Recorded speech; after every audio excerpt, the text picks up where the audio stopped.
Good morning, class 10th A. Welcome back to our class. Today I am going to teach you poem. The name of the poem is Two Stories About Flying. In this poem there is two parts. The first poem is The First Flight and the second poem is A Black Aeroplane. So today I will teach you story number His First Flight. तो बच्चों class 10th मैंने आपको Nelson Mandela के सारे short question दे दिए हैं।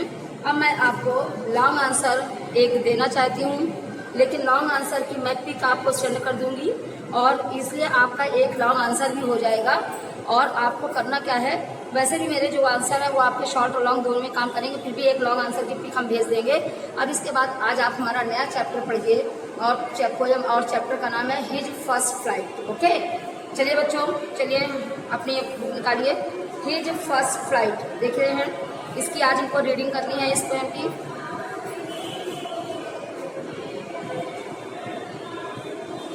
Story है, name है to story of about flying. अब आप देखिए इसको, टू स्टोरीज अबाउट फ्लाइंग है। इसमें आपकी हिज फर्स्ट फ्लाइट जो आपकी लियाम ओ फैक्ट्री के द्वारा लिखी हुई है। देखिए इसको रीडिंग लगाते हैं। Let's begin. The young seagull was alone in his ledge. His two brothers and his sister had already flown away the day before. He had been afraid to fly with them. Somehow, when he had taken a tight little run forward to the brink of the ledge and attempted to flap his wings, he became afraid. The great expanse of sea stretched down beneath, and it was such a long way down, miles down. He felt certain that his wings would never support him.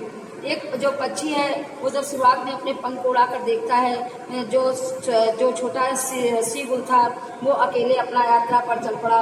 एक जो शिशु है seagull, वो अपने सीला फलक पर अकेला चलता है और उसके दो भाई होते हैं, एक बहन होती है। और क्या करता है, उसकी बहन एक दिन पहले उड़ गए थे और उनके साथ उड़ने से उसे डर लग रहा था। क्यों डर लग रहा था? क्योंकि किसी भी प्रकार से सीधा फलक के छोर तक थोड़ा दौड़ा था, लेकिन उड़ने के लिए उसने पंख फड़फड़ाने का प्रयास किया, लेकिन उसे लगा कि वो नहीं कर पाएगा। देखिए आगे। Even when each of his brothers and his sisters, whose wings were far shorter than his own, कि उनके और भाई बहन जो थे उनके पंख जो थे वो उसकी अपेक्षा अधिक छोटे थे। Ran to bring, flapped their wings and flew away. He failed to muster up courage to take that plunge, which appeared to him so desperate. His father and mother had come around, calling to him shrilly, upbraiding him, threatening to let him starve on his ledge unless he flew away. But for the life of him, he could not move. आगे देखिए, para number second आया। That was 24 hours since then nobody had come near him. 24 घंटे हो चुके थे, अभी उनके पास कोई नहीं आया था। The day before, all day long, he had watched his parents flying about with his brothers and sisters, perfecting them in the art of flight, teaching them how to skim the waves and how to dive for fish.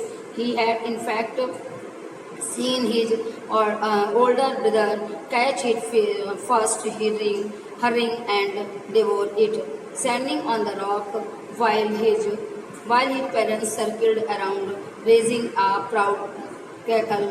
And all the morning, the whole family had walked about in the big plateau midway down the opposite cliff, taunting him with his cowardice. The sun was now ascending the sky, blazing on his ledge, for faced the south. He felt that heat because he was not eaten since the previous nightfall. He stepped slowly out of the brink of the ledge and standing on the one leg with the other leg hidden under his wings. He closed one eye then the other and pretended to be falling asleep.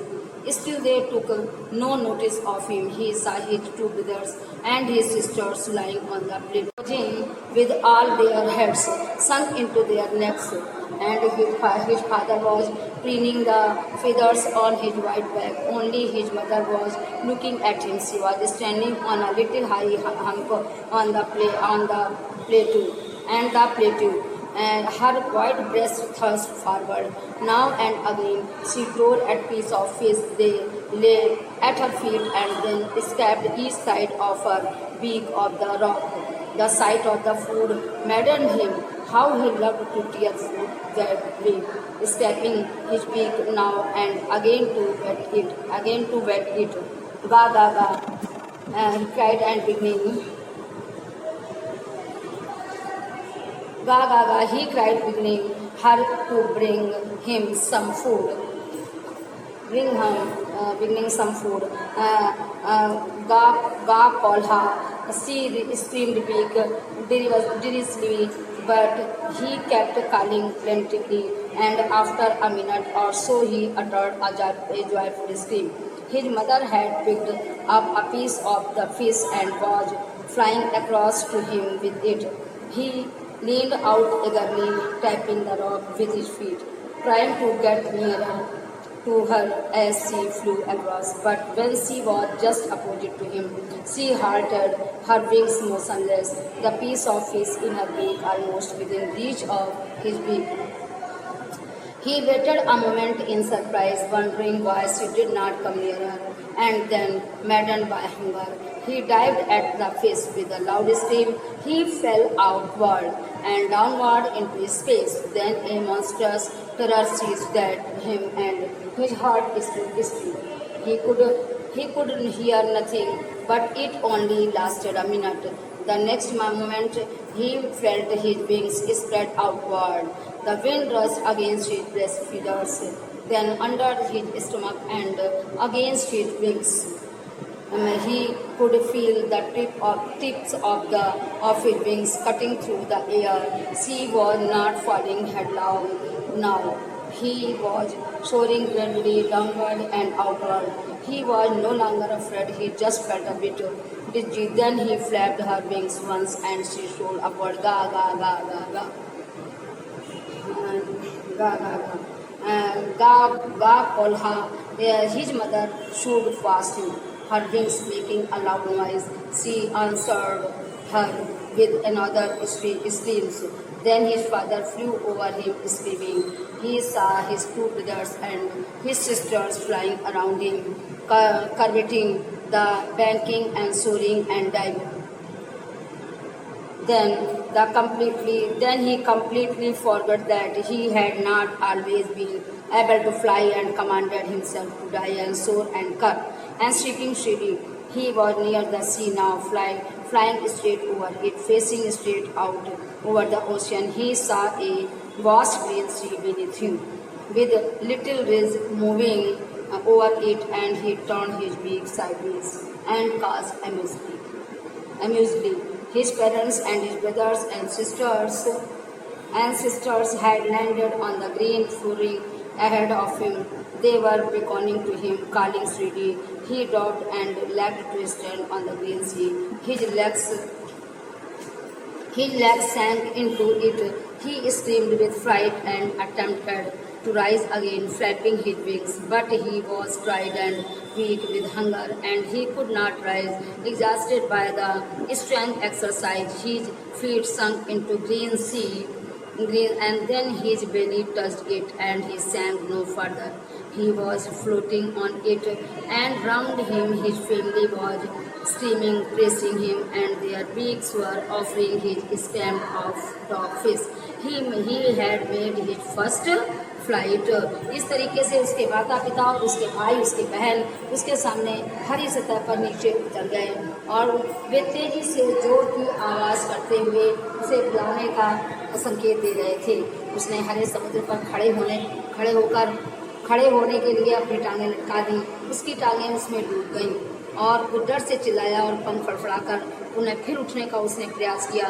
वह थका हुआ था, भूख के कारण बहुत कमज़ोर हो गया था, एंड विचित्र अभ्यास से पूरी तरह थका हुआ था. उसके पैर तो समुद्र में डूब गए. तब उसके पेट ने समुद्र पर स्पर्श किया और अधिक नीचे नहीं डूबा. बच्चों, आज ये चैप्टर आपका फिनिश हो गया. बच्चों मैं आपको एक क्वेश्चन है आपका, जो कि अभी मैंने नेल्सन मंडेला का लॉन्ग आंसर हमने आपसे कहा था लिखा देंगे, तो वो नेल्सन मंडेला का लॉन्ग आंसर है, ठीक है। तो वो लॉन्ग आंसर हम आपको बता रहे हैं, उसको नोट कर लीजिए। लॉन्ग आंसर के लिए जो क्वेश्चन है, describe the value of freedom for the human being and how it is important for the growth of the civilization and humanism as described in Nelson Mandela long walk to freedom. आपको बताना है कि आपको human being के लिए freedom की क्या value थी वो बताना है, और important for the growth of civilization, और सभ्यता के की मतलब सभ्यता की उन्नति के लिए जो कैसे इम्पॉर्टेंट है, ठीक है, आपको बताना है। तो ये नेल्सन मंडेला के ऊपर लॉन्ग आंसर है। हमने आपको बताया कि आपको पिक सेंड कर देंगे, बहुत बड़ा आंसर नहीं है। और इसके बाद जो चैप्टर मैंने अभी आपको बताया ट्रू स्टोरी है, और ये स्टोरी आपकी दी है, स्टोरी आप घर में अच्छे से पढ़िएगा और उसको समझिएगा, ठीक है।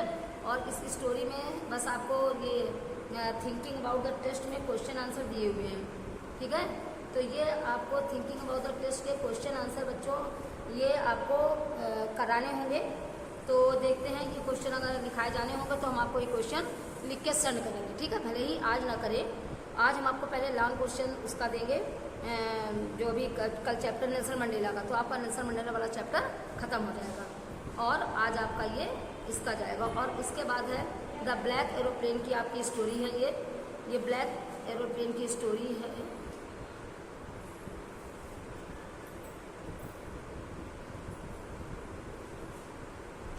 आइए बच्चों, ब्लैक एरोप्लेन की स्टोरी भी एक बार रीडिंग लगा देते हैं, तो आप इसका भी समझ लीजिएगा, फिर इसको क्वेश्चन आंसर हम आपको इसके बाद में देंगे। The moon was coming up to the east behind me and stars were shining in clear sky. देखिए ये आपका फर्स्ट क्लास में पोएम नंबर 1 थी, और इसके बाद आपको इसके फर्स्ट क्लास की पोएम नंबर 1 और इसी का सेकंड पार्ट है आपका, सेकंड पोएम नंबर 2 है आपकी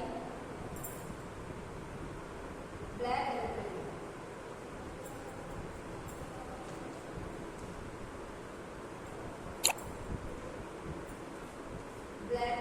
ठीक बच्चों, ये है आपकी स्टोरी। आइए इसकी रीडिंग भी लगाते हैं। The moon was coming up in the stair,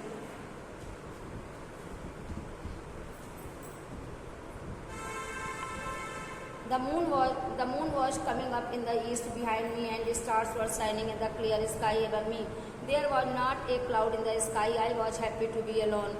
High in above the sleeping countryside, I was flying my old Dacoa aeroplane over France, back of England. I was dreaming of my holiday and looking forward of being with my family. I looked at my watch, 1:30 in the morning. I should call Paris control soon, I thought as I looked down past the nose of the aeroplane. I saw the lights of the big city in front of me. I switched on the radio and said, Paris control, Dacoa DS 088 here.